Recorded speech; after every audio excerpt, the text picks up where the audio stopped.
Hey guys, Ethan with Acadiana Pools. Today, I wanted to show y'all how to clean your salt cell. No matter what salt cell you have, it's gonna get full of calcium at some point.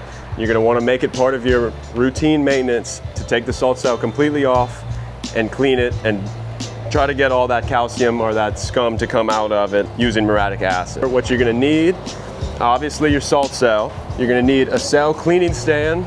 You're gonna need an empty bucket to make your water and acid mixture. And you're gonna need some muriatic acid, which you can get at any local pool store. First thing we're gonna wanna do, this cell is gonna be plumbed in line with 2 unions. We're gonna undo those unions with the equipment off.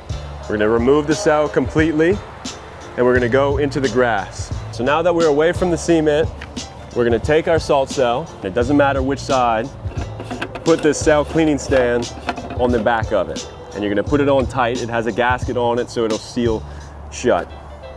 And then in your bucket, you're gonna make a mixture, roughly 4 parts water, 1 part acid. Roughly half this 8-pound bucket of chlorine tablets is about enough water. That's all you're gonna need. You don't need much to do this. This cell doesn't hold much water at one time. Holding it away from me, I'm gonna mix 1 part acid. Doesn't take much, just don't wanna overdo it.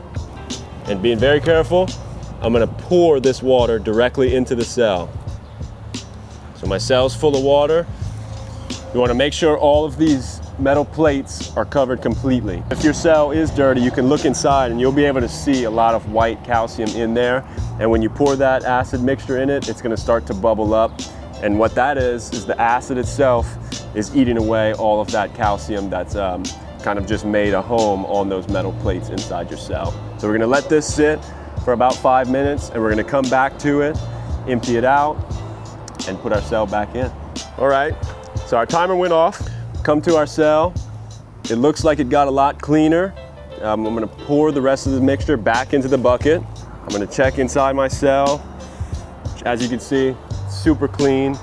You don't see any calcium on those plates. So now, I could take the cleaning stand off of it, go back to the equipment. So with a clean salt cell, put it back, I'll tighten my unions, make sure not to over tighten them, but you don't want to have any leaks. I'll turn my equipment back on, I'll plug the cell back in, and then I'll come back probably 10-15 minutes, try to see if my cell's giving me an accurate salt reading. My cell's working, and it's able to turn that salt into chlorine, and you can have a safe, happy pool. So good luck, call us if you have any questions.